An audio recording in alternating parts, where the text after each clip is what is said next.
1947.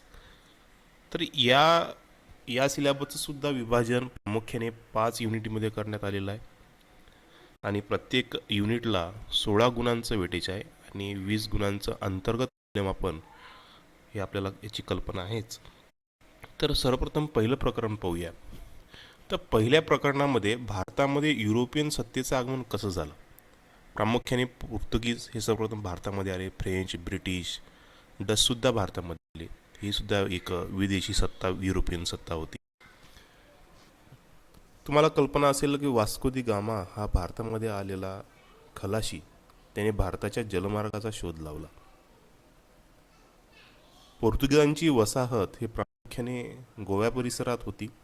त्यांनी कशा प्रकारे भारतामध्ये सत्ता स्थापन केली आणि पश्चिम किनाऱ्यावर कशा प्रकारे त्यांचं साम्राज्य निर्माण झालं.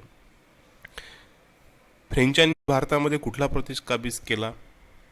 त्याचबरोबर ब्रिटिशांच्या वखारी कुठं होत्या. ब्रिटिशांनी भारतामध्ये कशा प्रकारे आगमन केलं. जेव्हा आले त्यांचा आगमनाचा उद्देश काय होता. सुरुवातीला आपण पाहतो की ते एका व्यापारी भूमिकेतून भारतामध्ये आले होते. नंतर पाहतो आपण की ब्रिटिशांनी ह्या इतर विदेशी जे सत्ता होत्या त्यांच्यावर अधिक्य प्रस्थापित करून, विशेषतः ब्रिटिशांनी फ्रेंचांचा युरोपियन संघर्ष सर्वविख्यातच होता. नेपोलियन बोनापार्टने आपल्या महाद्वीपीय व्यवस्थेच्या माध्यमातून ब्रिटिशांचा कुठलाही माल हा युरोपाच्या किनाऱ्याला लागणार नाही यासाठी त्यांनी खबरदारी घेतली होती. आणि त्यातूनच आपण पाहतो की फ्रेंच आणि ब्रिटिशांचा संघर्ष ज्याप्रमाणे युरोपात होता तो त्याचप्रमाणे भारतामध्ये सुद्धा असलेला आपल्याला दिसतो. आणि भारतामध्ये ह्या दोन विदेशी सत्ता एकमेकाशी संघर्ष करत राहिल्या. त्यामध्ये ब्रिटिशांना विजय संपादित झाला आणि अशा प्रकारे मराठ्यांच्या पराभवानंतर जी सत्तेची पोकळी निर्माण झाली त्याला भरण्याचं कार्य ब्रिटिशांनी केलं. तर ब्रिटिशांनी भारतामध्ये सत्ता स्थापना केली, परंतु त्यासाठी कोणकोणत्या गोष्टींचा त्याने उपयोग केला हे पाहणं फार महत्त्वपूर्ण ठरते. सर्वात पहिलं म्हणजे तैनाती फौजेचा उपयोग. आणि फार ही अशी उपयुक्त अशी व्यवस्था आपण पाहतो की तैनाती फौजची. तर देशी राज्यांच्याच पैशावर ब्रिटिशांचं एक प्रकारचं सैन्य कशा प्रकारे वाढीस लागलं तैनाती फौजच्या माध्यमातून आपल्याला पाहायचं आहे. त्यानंतर आपण पाहतो की ब्रिटिश इतके शक्तिशाली झाले की त्यांनी आपली भूमिका हितदेशीय संस्थानांवर लादण्यास सुरुवात केली आणि बऱ्याचशा संस्थानाचं या ना त्या कारणावरून विलिनीकरण केलेलं आपल्याला दिसते.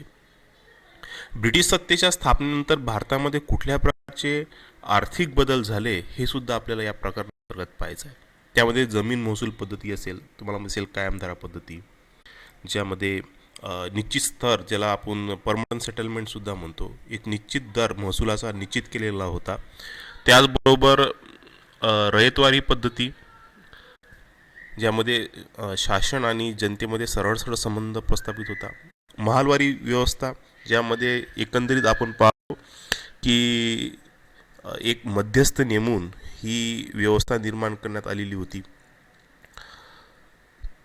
त्यानंतर शेतीचं व्यापारीकरण. ब्रिटिशांचं भारतामध्ये आगमन झालं आणि शेतीचं व्यापारीकरण करण्यास सुरुवात झाली.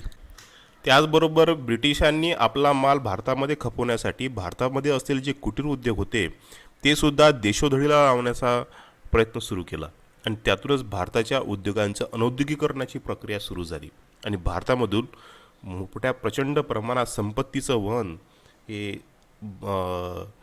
इंग्लंडमध्ये व्हायला लागलं. अशा प्रकारे आर्थिक बदल भारतामध्ये घडून आले. तर दुसऱ्या प्रकरणामध्ये आपल्याला भारताच्या स्वातंत्र्याचा पहिला प्रयत्न 1857चा उठाव हा बघायचा आहे. त्या उठावाची कारणे कोणती होती, त्या उठावाचं स्वरूप काय आहे, त्याचे परिणाम कोणते झाले आपल्याला पाहायचं आहे. त्यानंतर 1857चा उठाव ब्रिटिशांनी कशा प्रकारची चिरडला आणि राणींचा जाहीरनामा त्यामध्ये काय अंतर्भूत होतं हे सुद्धा आपल्याला पाहायचं आहे. त्याचबरोबर सामाजिक आणि धार्मिक चळवळीसुद्धा आपल्याला पाहायचं आहे.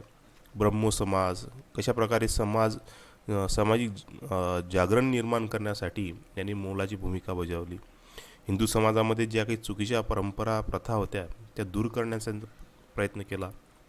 आर्य समाज आहे, रामकृष्ण मिशन आहे, सत्यशोधक समाज, हे सर्व धार्मिक चळवळी अतिशय महत्त्वपूर्ण ठरल्या. त्याचबरोबर ब्रिटिशांसोबत आधुनिक शिक्षण व सांस्कृतिक विकाससुद्धा झाला. आधुनिक शिक्षणाचा उदय कशा प्रकारे झाला, त्याचा विकास कशा प्रकारे ब्रिटिशांनी घडवून आणला, हे सुद्धा आपल्याला पाहायचं आहे. आणि या आधुनिक शिक्षणाचे परिणाम काय झाले भारतीय व्यवस्थेवर, भारतीय समाजकारणावर.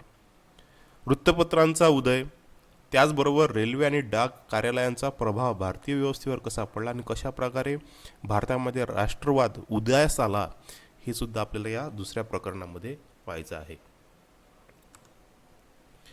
तिसऱ्या प्रकरणामध्ये भारतीय राष्ट्रवादाच्या उदयाची कारणे आपल्याला पाहिजे, की भारतामध्ये सुरुवातीला आपण पाहतो की ब्रिटिशांच्या आगमनानंतर भारत ही संकल्पना नंतर मूळ धरू लागली, परंतु त्यापूर्वी भारत छोट्या छोट्या रियासतीमध्ये मोठ्या संख्येने असलेल्या रियासतीमध्ये विभागलेला होता.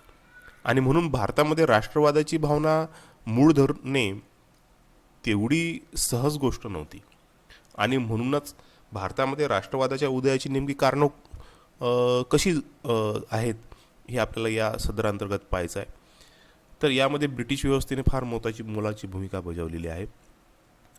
त्यानंतर भारतीय राष्ट्रीय काँग्रेसची स्थापना कशा प्रकारे केली, त्यामध्ये सर ॲलम ह्यूम यांनी महत्त्वाची भूमिका बजावलेली आहे, ते सुद्धा आपल्याला पाहिजे आहे. 1885मध्ये काँग्रेसची स्थापना झाली. त्यामध्ये भारतीय राष्ट्रीय काँग्रेसचे सुद्धा प्रामुख्याने 2 युग पडतात. एक म्हणजे मवाळांचा युग, विनंत्या अर्ज यांच्या माध्यमातून आपल्या मागण्या सरकार दरबारी मांडणे, आणि दुसरा म्हणजे जहालांचा युग.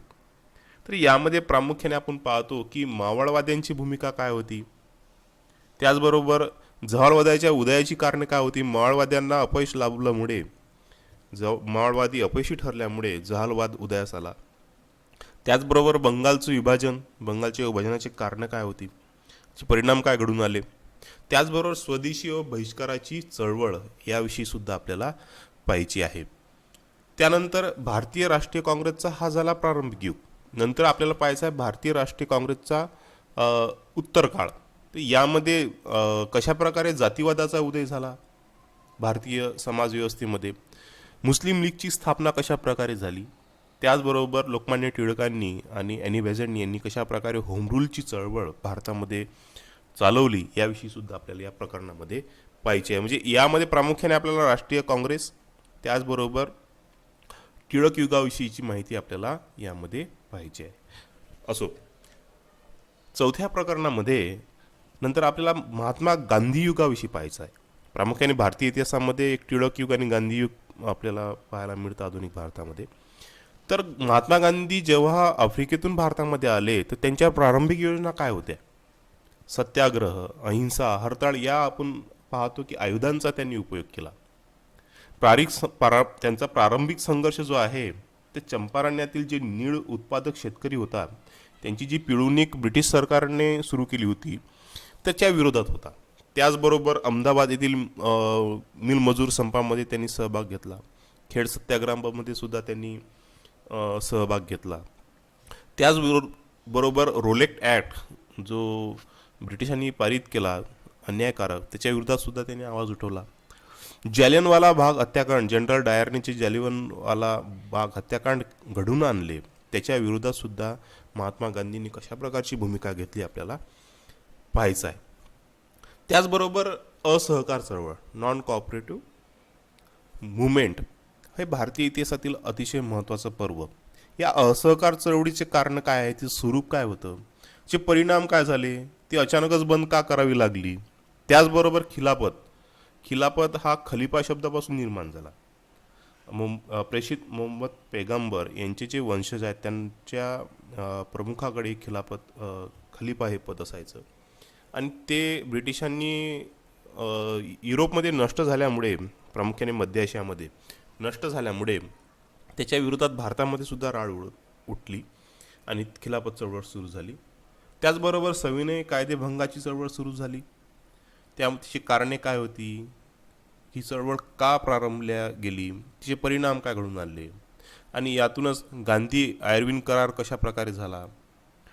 3 गोलमेज परिषदा झाल्या. या गोलमेज परिषदेमध्ये काय निर्णय घेण्यात आले, कोण कोण सहभागी झालं. डॉक्टर बाबासाहेब आंबेडकर आणि महात्मा गांधी यांच्यामध्ये पुण्याच्या येरवडा जेलमध्ये जो पुणे करार झाला, तो कशा संदर्भात होता, त्याचं स्वरूप काय आहे, त्याचे परिणाम काय झाले. त्याचबरोबर चले जाव चळवळ ही सुद्धा भारताच्या इतिहासातील महत्त्वाची चळवळ जी 1942मध्ये प्रारंभ झाला. तिची कारणं काय होती, ती कशा प्रकारे ही चळवळ राबवल्या गेली आणि तिचे परिणाम काय झाले. त्याचबरोबर आपण पाहतो की हा जो काळखंड आहे, चले जाव चळवळीचा काळखंड 1942, या काळामध्ये द्वितीय जागतिक महायुद्ध ऐन भरामध्ये होतं. तर द्वितीय महायुद्ध आणि भारतीय राष्ट्रीय चळवळ कशा प्रकारे ह्या पॅरलल गोष्टी चालल्या याविषयी सुद्धा आपल्याला पाहायचं आहे. नंतर प्रकरण शेवटचं 5वं. तर यामध्ये प्रामुख्याने आपण पाहतो की भारतामध्ये स्वातंत्र्य मिळण्यासाठी किंवा स्वायत्त शासन मिळण्यासाठी ज्या अनेक चळवळी झाल्या, त्याचं पहिलं फलित म्हणजे हा 1935चा कायदा. त्याच्या अगोदरसुद्धा कायदे झाले, 1909चा कायदा असेल, 1919चा कायदा असेल, मोर्ले मिंटो कायदा, मॉन्टिग्यू चेम्सफोर्ड कायदा. तर 1935च्या कायद्यामध्ये काही प्रमाणात स्वातंत्र्य दिलेलं आपल्याला आढळते. त्याचबरोबर आपण पाहतो की भारताचं जे पूर्ण स्वातंत्र्याचं जे स्वप्न होतं ते मात्र काही पूर्ण होऊ शकलं नाही. आणि त्यातूनच आपण पाहतो की क्रांतिकारी चळवळी भारतामध्ये सुरू झाल्या. वासवंत बळवंत फडके हे आद्य क्रांतिकारक, चाफेकर बंधू, त्याचबरोबर व्ही.डी. सावरकर, विनायक दामोदर सावरकर, आणि या क्रांतिकारांनी घडून आणलेले कट, ज्यामध्ये लाहोर कट असेल, काकोरी कट असेल, चितगाव कट असेल, ते कशा प्रकारे घडून आले आणि कशा प्रकारे यांनी स्वातंत्र्य चळवळीमध्ये महत्त्वाचं आणि मोलाचं योगदान दिलं. त्याचबरोबर स्वातंत्र्य चळवळीमध्ये सुभाषचंद्र बोस यांनी दिलेलं योगदान, आझाद हिंद सेनेची स्थापना, आणि त्याचबरोबर आझाद हिंद सेनेमध्ये सुभाषबाबूंचं जे महत्त्वाचं योगदान आहे, त्यांनी जी अतिशय महत्त्वपूर्ण कामगिरी बजावली त्याविषयी सुद्धा आपल्याला माहिती पाहिजे आहे. त्याचबरोबर सुभाषचंद्र बाबू यांचं भारतीय स्वातंत्र्य चळवळीमध्ये जे योगदान आहे ते सुद्धा आपल्याला पाहायचं आहे. त्यानंतर राष्ट्रनिर्माण कार्यामध्ये डॉक्टर बाबासाहेब आंबेडकर यांनी जे महत्त्वाची आणि मोलाची भूमिका बजावली त्याविषयी सुद्धा आपल्याला माहिती पाहिजे आहे. कशा प्रकारे त्यांनी हिंदू कोड बिल भारतामध्ये इंट्रोड्यूस केला, त्याचबरोबर कशा प्रकारे भारतीय संविधान विकास व्यवस्थेमध्ये त्यांची मोलाची भूमिका आहे. तर हे सुद्धा आपल्याला हा भाग नव्याने इंट्रोड्यूस करण्यात आलेला आहे सिलेबस रिवाईज झाल्यामुळे. तर अतिशय महत्त्वाचा भाग आणि चांगला भाग इंट्रोड्यूस करण्यात आलेला आहे. त्याचबरोबर नंतर भारताची जी एकंदरीत वाटचाल होती ती स्वातंत्र्य कशाकडे झाली, कशा प्रकारे झाली, तर याविषयी सुद्धा आपल्याला पाहिजे. त्यामध्ये क्रिप्स योजना आहे जी 1942मध्ये इंट्रोड्यूस झाली होती. त्याचबरोबर डॉक्टर बाबासाहेब आंबेडकर यांची योजना आहे 1945ची. कॅबिनेट मिशन असेल त्याला त्रिमंत्री योजनासुद्धा म्हणतात 1946ला. आणि शेवटची माउंटबॅटन योजना की ज्या योजनांच्या आधारे भारतामध्ये विभाजन झालं आणि भारताला स्वातंत्र्य मिळालं. त्याचबरोबर ब्रिटिश संसदेने जो भारताच्या स्वातंत्र्यासंबंधित कायदा पारित केला तो भारतीय स्वातंत्र्याचा कायदा 1947 हा सुद्धा आपल्याला पाहायचा आहे. तर हा एकंदरीत सर्व प्रकरणं आपल्याला अभ्यासायचे आहे आणि स्पर्धा परीक्षेच्या दृष्टिकोनातून सुद्धा हा जो 4थ्या सेमचा सिलेबस आहे हा अतिशय महत्त्वाचा आहे. तर आजचं हे लेक्चर आपण इथेच थांबूया. पुढच्या ऑनलाईन या लेक्चरच्या सिरीजमध्ये आपण विस्तृत माहिती पहिल्या प्रकरणाची पाहू. तो पाहू तर मी तुमची रजा घेतो. धन्यवाद.